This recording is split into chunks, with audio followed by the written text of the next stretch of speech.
देखो कर्ता कर्म अधिकार पूरा हो गया है और पुण्य पाप अधिकार यहाँ प्रारंभ हो गया है और इसमें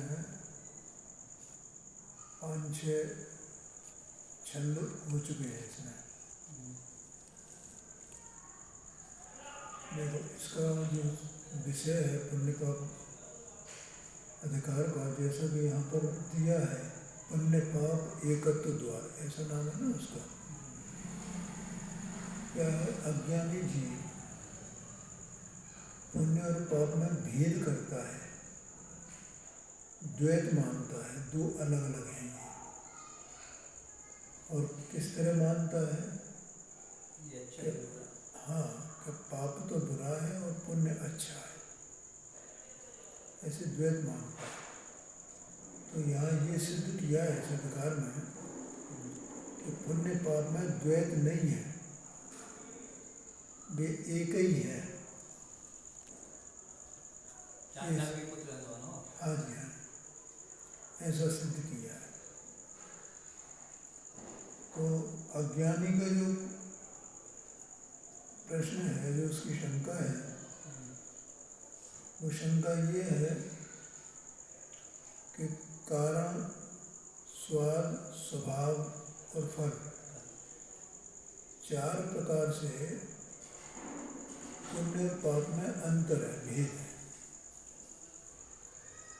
तो वो किस प्रकार से भेद मानता है, देखो ये 5 नंबर के छंद में 97वें पेज पर बताया गया है।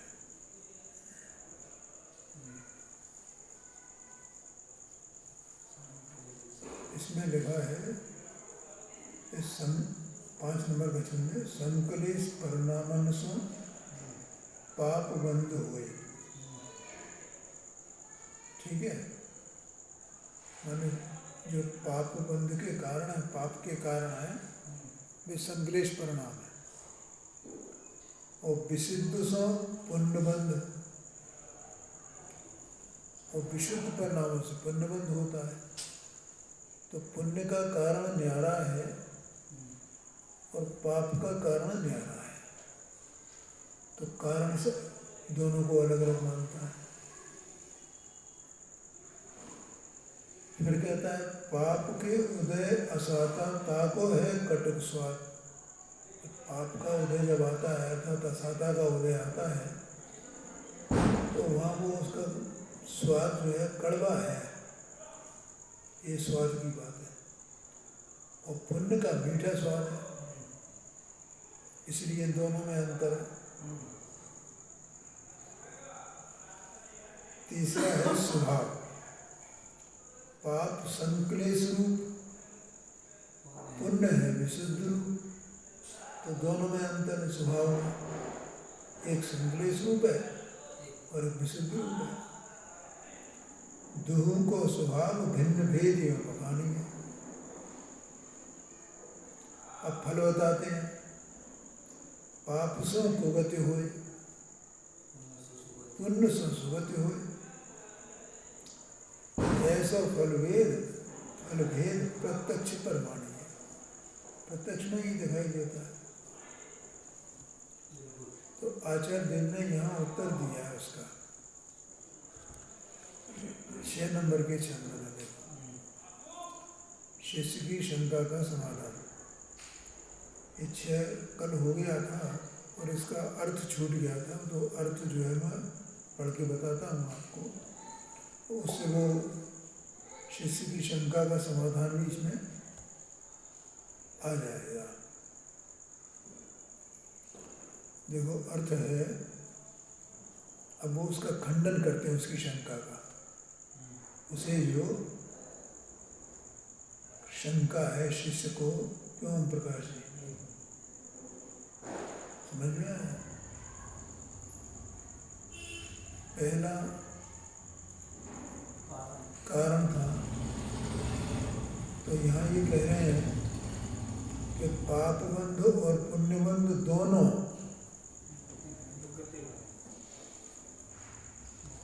मुक्ति के मार्ग में बाधक है, साधक कोई भी नहीं है।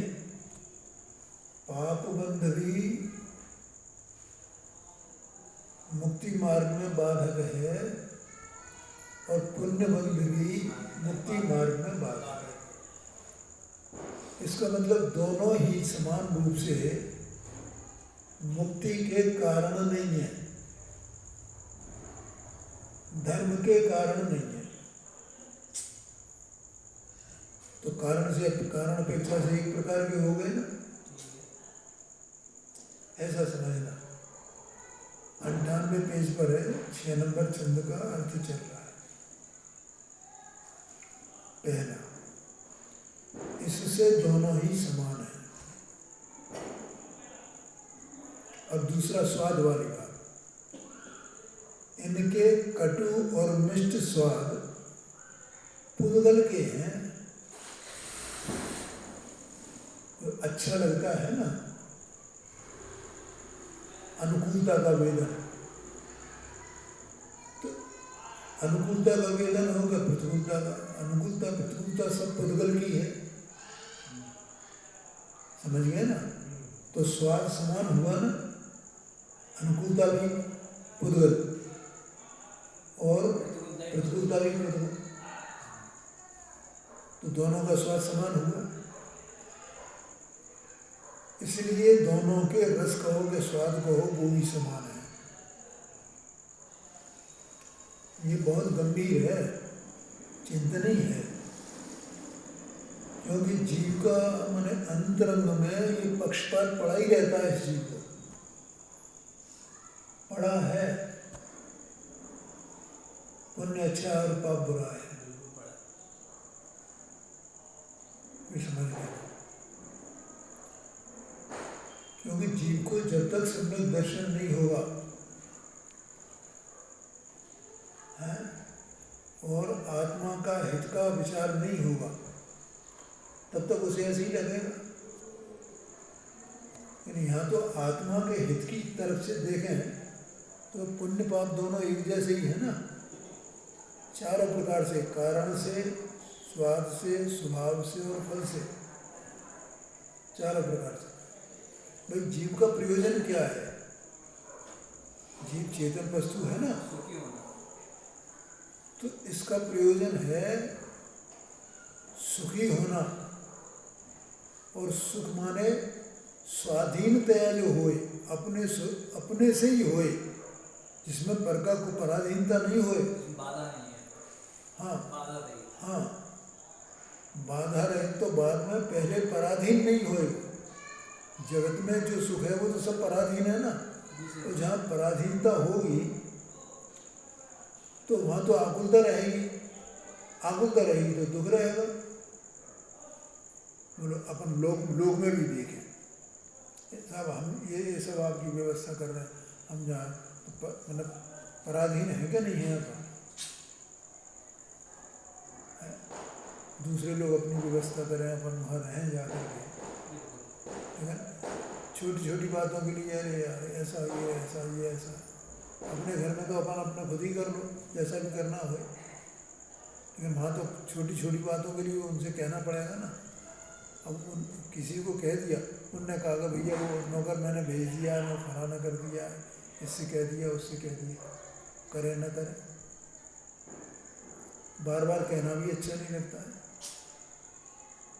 नहीं? बुरा लग जाएगा, फिर उल्टा हाँ चालू हो जाएगा। नहीं, मतलब मेरे जैसा व्यक्ति तो मुझे बहुत संकोच होता है। हाँ वो तो खैर ठीक है, लेकिन वो मतलब लोग में भी पराधीनता में भी सुख है नहीं, मतलब वहाँ सुख माना नहीं जा सकता। जैसे अपन अपने घर में स्वच्छंद होते हैं, निराकुल होते हैं, ऐसे कहीं दूसरे का चाहे वो कितना भी मानो वो करे आवभगत अपनी, कितना भी अपने को आदर दे, कितना भी अपनी सुविधाओं का ख्याल रखे, तो भी अपन वहाँ सुखी संकोच जो रहता है ना, तो संकोच दुखी तो है, वहाँ घर जैसे कैसे रह सकते हैं। इसलिए जीव का प्रयोजन स्वाधीन सुख है, अपने से हो, उस पर का कुछ नहीं हो सकता, कर्म का, राग का, देह का कुछ नहीं चाहिए। दूसरा नंबर आता है कि उसमें बाधा नहीं आवे। पहला तो है वो स्वतंत्र हो, स्वाधीन हो, ये बात है। स्वाधीन होगा तभी तो बाधा रहित होगा। हाँ, तो वो पुण्य से नहीं मिल सकता है। पुण्य के उदय से मिलने वाला सुख वो पराधीन सुख है। वो कितने काल रहेगा? जब तक पुण्य का उदय है तब तक रहेगा, और पुण्य के बाद फिर गया,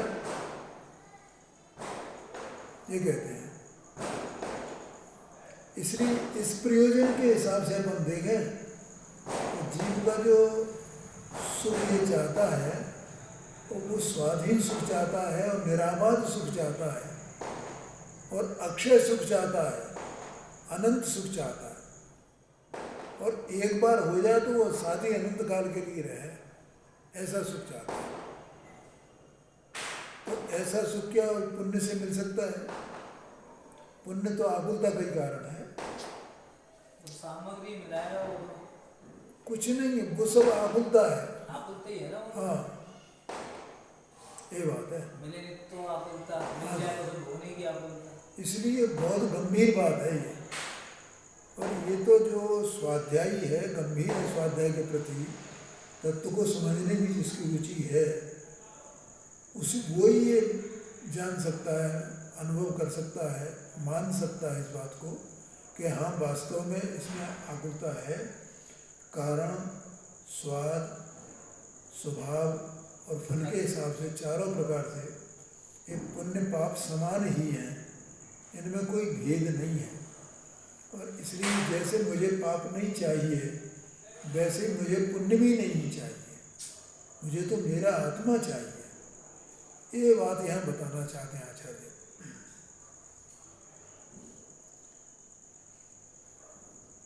तो कटु और मिष्ट स्वाद पुद्गल के हैं, इसलिए दोनों के रस भी समान है।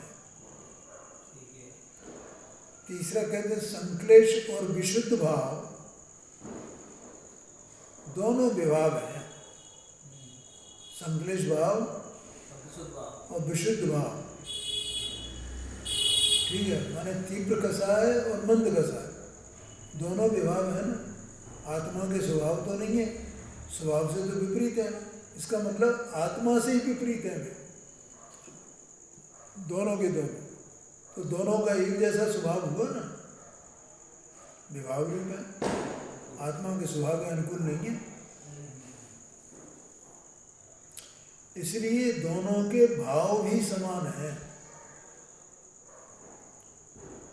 और फल की कहते हैं, उसने कहा था कि पुण्य से सुगति मिलती है और पाप से कुगति मिलती है। तो भाई ये दोनों संसार में हैं, सुगति और दुर्गति दोनों संसार में हैं। इससे दोनों का फल भी समान है। देखो जरा वो पुस्तक उठा के लाओ, सागर धर्मामृत है ना, उसमें बहुत बढ़िया उन्होंने वो दिया है।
देखो इसमें चारों गतियों के दुख बताए हैं,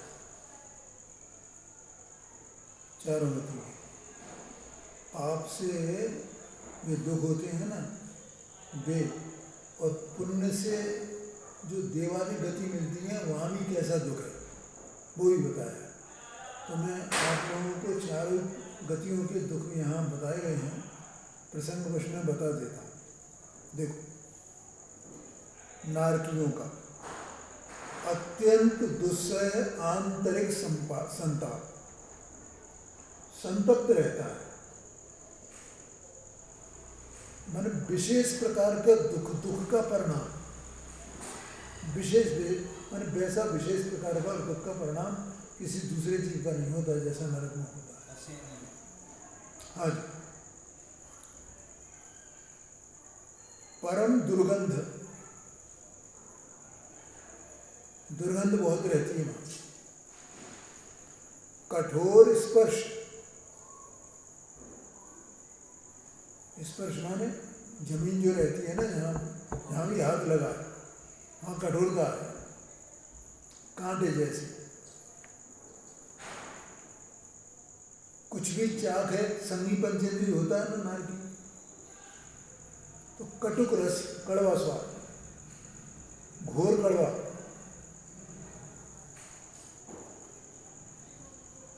शरीर काले रंग का, पूर्व जन्म के वैर के प्रकट होने पर तदनुसार प्रचंड दंड का प्रयोग। पूर्व जन्म की स्मृति, मतलब पिछले जन्म की जो किसी से जो दुश्मनियां है ना, वे याद आती हैं, स्मृति रहती है, उससे वो परिणाम शांत नहीं होता। अत्यंत शीत या उष्णता, या तो शीत होगा अत्यंत, या उष्णता। पहले 4 नरकों में उष्णता है, और 5वें में कुछ हिस्से में भी उष्णता है, बाकी में शीत है नीचे की तरफ। अत्यंत शीत या उष्ण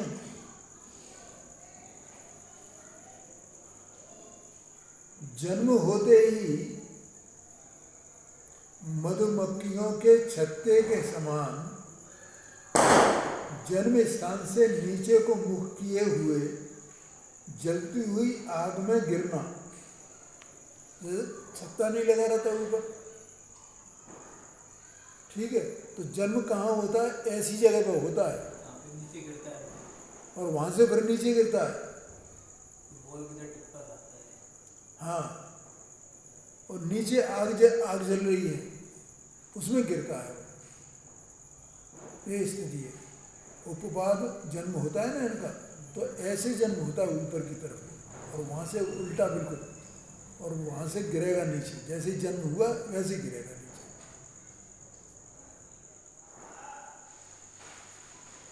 ये सब इसके कष्ट हैं नरक के। अब त्रियंचों के बताते हैं। देखो, ये तो प्रसिद्ध ही है, वध और बंधन, माने वध भी झेलना पड़ता है त्रियंच गति में। छोटे छोटे बड़े छोटे जितने भी सब प्रकार के जीव हैं, सबको वध और बंधन, ये 2 तो हैं। हाँ जी। ताड़न, माने देखो, ये मैं देखता हूँ कि लोग गाय को ऐसे ऐसे करते हैं, और वो थोड़ी 2 मिनट अगर टिक जाए ना तुम्हारे दरवाजे पे, और नहीं हट वहाँ से, तो डंडा लेके भगाएंगे उसे। एक तरफ उसे पूजेंगे, दूसरी तरफ डंडा लेके भगाएंगे। तो ताड़न, भूख प्यास की वेदना, मतलब इन लोगों को इनको त्रियंचों को इतनी भूख, 24 घंटे कुछ ना कुछ खाने के लिए ढूंढते रहते हैं। चाहे कुत्ते हों, चाहे वो गधे हों, चाहे गाय हो, भैंस हो, जो भी हो, 24 घंटे जब भी डालो तब खाना चालू। हाँ जी, हाँ जी। ये मुझे वास्तव में, ये जो आज मैंने सुबह किसका बताया था, छोटे मोटे कीड़े वीड़े जो होते हैं ना, मक्खी, मच्छर, मकड़ी, इनके बारे में मैंने शुरू बताया था कि जो ज़्यादा मद वाले, जिनको मद होता है ना, अभिमान, घमंड, तो अगली गति कैसी मिलने वाली होता है ऐसी मक्खी, मच्छर, मकड़ी, जिन्हें जो लोग पसंद नहीं करते हैं। एक मक्खी अपने पास आए, बार बार आए, बार बार, तो अपन कितना आप लोग को ऐसा लगता है, एक मकड़ा जो है वो जाल बना लेता है, कैसा लगता है, छूने में डर लगता है उसे, ये कहाँ से आ गया, ऐसे घृणा का पात्र हो जाता है, ये दशा होती है। ऐसे ही जो जीव भूख प्यास की वेदना की बात चल रही थी ना, तो जो माने जैनी होकर के भी दूसरे को छोड़ो, जो दिन और रात का कोई भेद ही नहीं है, चाहे जब चाहे कुछ खा रहे हैं, उनकी दशा ऐसी होने वाली है क्रंचों की। और सबके सब, चाहे वो छोटा तीन इंद्री वाला, 4 इंद्री वाला, 3 इंद्री वाला मकड़ा हो, और चाहे संगी पंचेंद्री हो, सभी बेचारे भूख से फिलफिलाते रहते हैं, बहुत बुरी हालत रहती है उनकी। इनकी तो जो संगी पंचेंद्री है ना, उनकी तो भूख की व्यक्तता हो जाती है, हमें दिखाई देती है, उनकी दिखाई नहीं देती है हमें। जो 3 इंद्री, जो 4 इंद्री वाले हैं, उनकी दिखाई नहीं देती है हमें। पीड़ित उतने ही बराबर के, ये समझ लेना। तो भूख प्यास की वेदना, अति भार वहन करना, जो संगी पंचेंद्री होते हैं, अंगों का छेदन आदि, इसका दुख है। और मनुष्यों की तो है ही है, अपन सामने ही देख रहे हैं, दरिद्रता है, व्याधि है, ठीक है, और दासता है, बदबंद है, ये सब उसमें है ही है। और देवों के, अब देवों की बात आती है, जो पुण्य के उदय, जो अपन अच्छा मानते हैं, तो पुण्य मिल जाए, पुण्य मिल जाए। पहली बात, ईर्ष्या, बहुत जलन होती है दूसरे जो देव और हैं उनको देख देख करके। दूसरा, विवाद, आपस में विवाद बहुत होता है। तीसरा है विपक्षी देवों की संपत्ति का दर्शन, उन्हें देख ले तो वो सुहाए नहीं, उनको निरंतर उससे पीड़ित रहे ईर्ष्या से।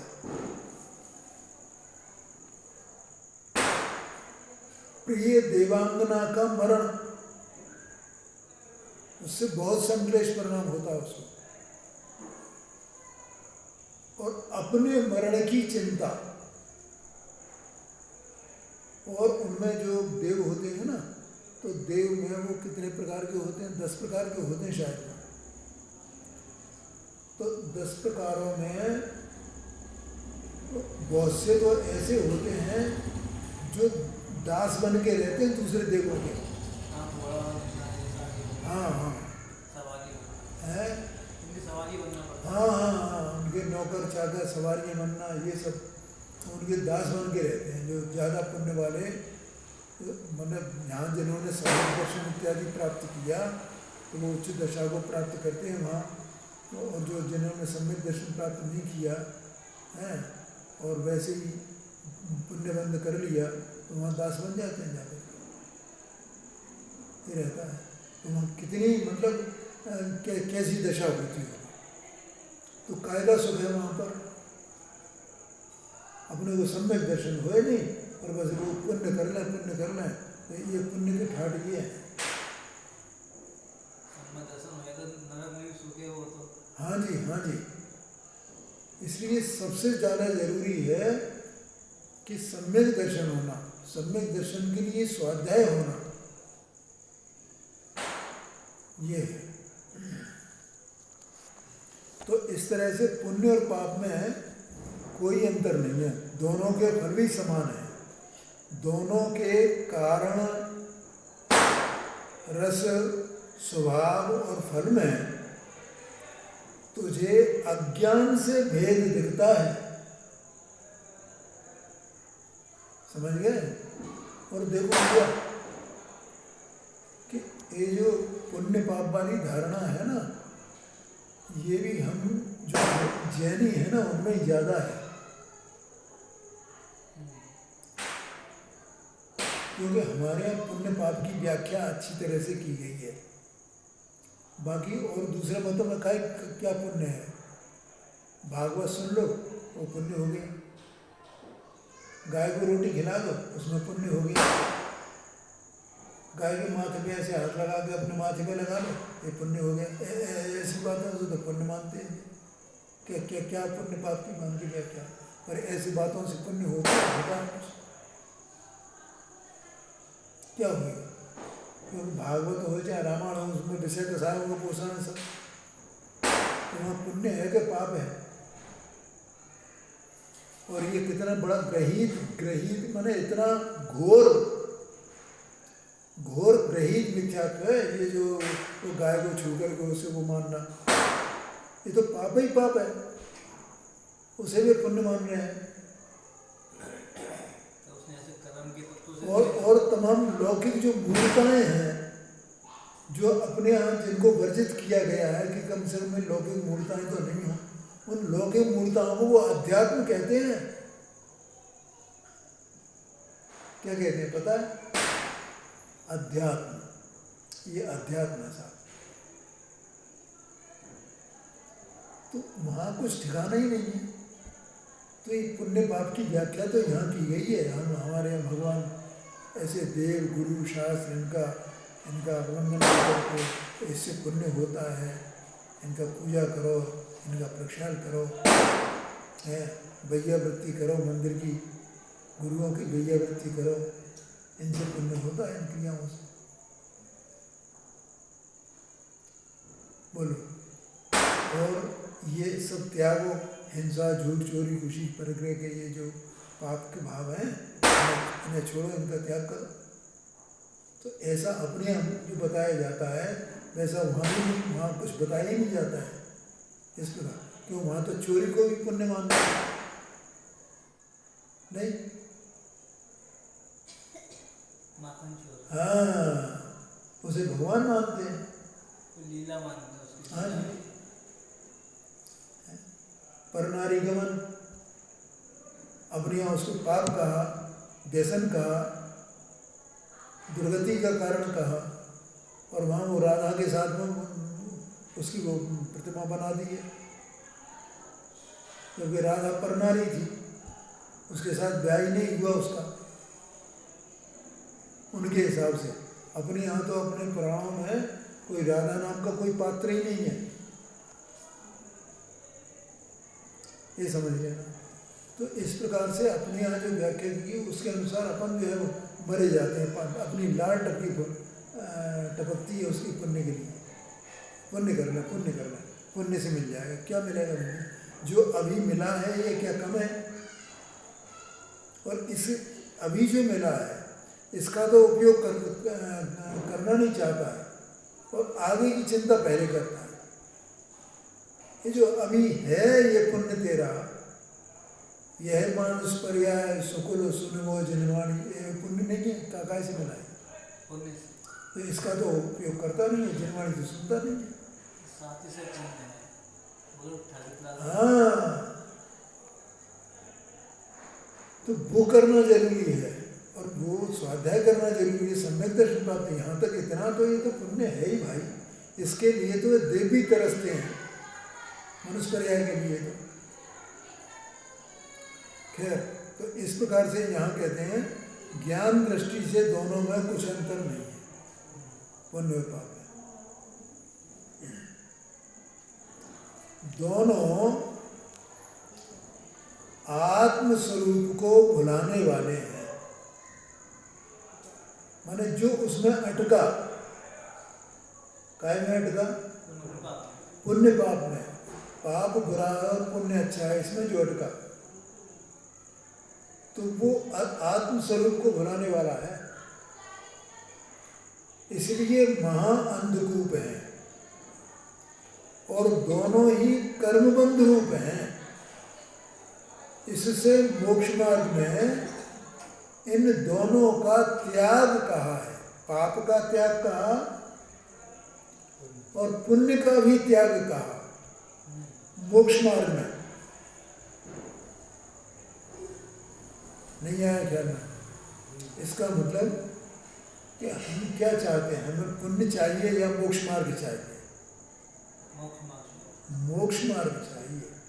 तो जिसे मोक्ष मार्ग चाहिए माने सम्यक दर्शन, सम्यक ज्ञान, सम्यक चारित्र चाहिए, तो वो पुण्य को क्यों चाहेगा? ये आशय है। इसलिए मोक्ष मार्ग में इन दोनों का त्याग का है। पाप तो बुरा है ही, लेकिन पुण्य भी अच्छा नहीं है मोक्ष मार्ग के हिसाब से। अब जिन्हें मोक्ष मार्ग का प्राप्त करना ही नहीं है, मोक्ष मार्ग की चाह ही नहीं है, सम्यक दर्शन प्रकट ही नहीं चाहते हैं, वे प्रकट करना नहीं चाहते हैं, उसके लिए जो उपाय बताया जाता है उसका अंगीकार नहीं करना चाहते हैं, पुण्य ही करना चाहते हैं, उससे ही हित करना चाहते हैं, तो भैया उनके लिए यहाँ लगा महाअंधकूप है ये, ऐसा समझना। अब देखो यहाँ पर अगला छंद है 7वें नंबर। मोक्ष मार्ग में शुद्धोपयोग ही उपादेय है, ठीक है। और शुद्धोपयोग कैसे होता है?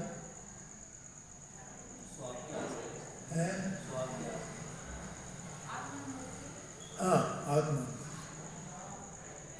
माने उपयोग स्वरूप में टिके तो वो उपयोग की शुद्धता है, और उपयोग स्वरूप में नहीं टिकेगा तो पर का अवलंबन करेगा, राग का अवलंबन करेगा, तो वो उपयोग अशुद्ध है। और मोक्ष मार्ग में शुद्धोपयोग होता है, तो इसलिए मोक्ष मार्ग में शुद्धोपयोगी उपादेय है। इसका मतलब अशुभोपयोग तो उपादेय नहीं है, शुभोपयोग भी उपादेय नहीं है, ऐसा कहना चाहते हैं। क्या ओम प्रकाश जी? उपयोग के 3 भेद हैं ना, अशुभोपयोग, शुभोपयोग और शुद्धोपयोग। तो मोक्ष मार्ग में कौन सा उपादेय है? ये बात है। तो ये शुद्धोपयोग कह करके उन्होंने अशुभोपयोग और शुभोपयोग को निरस्त कर दिया, ऐसा आशय है। देखो कितना बढ़िया लिखा है उन्होंने, अपन पढ़ते हैं इसको। शील तप संयम विरति दान पूजा देखो, अथवा संयम कसाय विषय भोग है, को शुभ रूप को अशुभ स्वरूप मूल, वस्तु के विचारत दुर्विध कर्म रोग है, ऐसी बंद पद्धति बताने भी तेरा हृदय, आत्म धर्म में कर्म त्याग जोग है, भोजन तरैया राग देश को हरैया महा, भोग को करैया एक शुद्ध उपयोग है। देखो, शील तप संयम विरति दान पूजा, ये सब क्या है? ये शुभोपयोग के भेद हैं। शील भाव होना, तप संयम का परिणाम होना, ठीक है, पाप से विरति रूप परिणाम होना, इंद्रियों के विषयों से विरति रूप होना, अविरति अविरति 2 है ना, दान का परिणाम होना, पूजा का भक्ति का परिणाम होना, ये सब क्या है? ये सब शुभोपयोग है। अथवा असंयम, कसाय और विषय भोग, ये कैसे हैं? ये पाप के परिणाम। इनमें कह रहे हैं को शुभ रूप को अशुभ स्वरूप, कोई तो शुभ रूप है, कोई अशुभ स्वरूप है। आत्मा के स्वभाव वाला कोई नहीं है इसमें। मूल वस्तु के विचारत, अगर वस्तु के स्वभाव का विचार किया जाए तो द्विविध कर्म रोग है, ये कर्म रोग है ये दोनों, पुण्य और पाप। पुण्य का भाव शुभोपयोग और अशुभोपयोग। शुभोपयोग भी बंध का कारण है, संसार का कारण है, और अशुभोपयोग भी संसार का कारण है। वस्तु के विचारत द्विविध कर्म रोग हैं, कर्म रोग माने संसार का कारण। ऐसी बंध पद्धति बखानी भी इतरागदेव, सर्वज्ञ देव ने ये सब बंध पद्धति में इसका बखान किया, वर्णन किया है कि ये सब बंध के कारण है।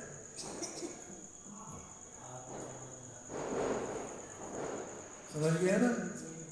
देखो, और पुण्य का जब जीव को मिलता है, यानी जैसे ये परिणाम किए और सम्यक दर्शन नहीं हुआ, सम्यक दर्शन के बिना जो पुण्यबंध होता है और उसका जब फल आता है ना, तो सम्यक दर्शन के बिना जीव को क्या होगा पता है? उसमें मद होएगा। क्या होएगा? मद होएगा। तो उसका फल आया तो अनुकूलता हो गई, उससे अपना बढ़ना लगता है। हाँ जी, अनुकूलता हो गई तो उसका मद हो गया, उसे मैं बड़ा, बाकी सब छोटे। क्योंकि एकत्व तो इसी में पड़ा हुआ है ना, उसमें सब जो कुछ भी संयोग है और देह है, इनमें सब में एकत्व पड़ा हुआ है, ये बात है। इसलिए मैं बड़ा, ऐसा जो है वो परिणाम होता है, मद होता है, तो उसका फल क्या होगा फिर? अशुभ होगा। फिर वो उससे पाप बंद होगा, तो पाप बंद होगा तो वो जो फल आया वो उसका क्या मतलब रहा? कोई मतलब नहीं रहा। इसलिए बहुत ये सावधानी की बात है कि हम किसी भी प्रकार से अनुकूल संयोग मिले तो भी हमें मद नहीं हो किसी प्रकार का। उनमें एकत्व, उनमें अहम बुद्धि, उनकी कर्तापन की बुद्धि, ये सब हमें नहीं हो। दूसरे हमें मैंने छोटे दिखाई नहीं दे, हम अपने को आपको बड़ा नहीं देखें, ये कब संभव है? जब हमें सम्यक दर्शन होगा तो हमारे ऐसे परिणाम होंगे। तो फिर कितनी भी संपदा हो जाए तो भी कोई फर्क नहीं है। समझ में आया? हाँ जी, हाँ जी, ये बात। तो ऐसी बंध पद्धति बखानी वीतरागदेव, आत्म धर्म में कर्म त्याग योग है। इसलिए आत्मा का धर्म माने मोक्ष मार्ग कर जो प्राप्त करना हो, तो उसमें ये कर्म जो है वो त्यागने योग्य है, छोड़ने योग्य है। अर्थात उसमें अपना हित मानना योग्य नहीं है, उसमें अहित ही मानना योग्य है। और सम्यक दर्शन, ज्ञान, चारित्र, इसमें हित मानना योग्य है। बोलो, उसमें छड़ाना में आता है ना, आत्म को हित है सुख, सो सुख आकुलता बिन कहिए, आकुलता शिव माए न तात है, शिवमग लाग्यो चाहिए। अब शिवमग क्या है? सम्यक दर्शन ज्ञान चरण, ऐसा है ना, सम्यक दर्शन ज्ञान चरण मग द्विविध विचार, दो प्रकार का वहाँ कहा गया है। ऐसा माने निश्चय और व्यवहार से उसको कहा गया। तो सम्यक दर्शन ज्ञान चारित्र वो हित का मार्ग है, उससे सुख मिलेगा जीव को। लेकिन ये पुण्य और पाप से तो नहीं मिलेगा, लेकिन पुण्य से भी सुख मिलने वाला नहीं है जीव, ये आशय है। इसलिए कहा आत्म धर्म में कर्म त्याग योग्य है। भव जल तरैया, राग द्वेष को हरैया, महामोख को करैया, एक शुद्ध उपयोग है। इसलिए शुद्ध उपयोग की ये उपादेयता यहाँ बताई गई है, और शुभोपयोग और अशुभोपयोग की मैंने वो उसको हे बताया गया, ऐसा आशय है। और ये ही जीव को इस संसार रूपी समुद्र से पार कर सकता है, और राग द्वेष इसके छूट सकते हैं, और दूसरा कोई उपाय नहीं है। मैंने संसार से छूटना, राग द्वेष मोह से छूटना एक ही बात है, ऐसा यहाँ पे है। अब इसका जो अर्थ है वो अपन कल विचार करेंगे।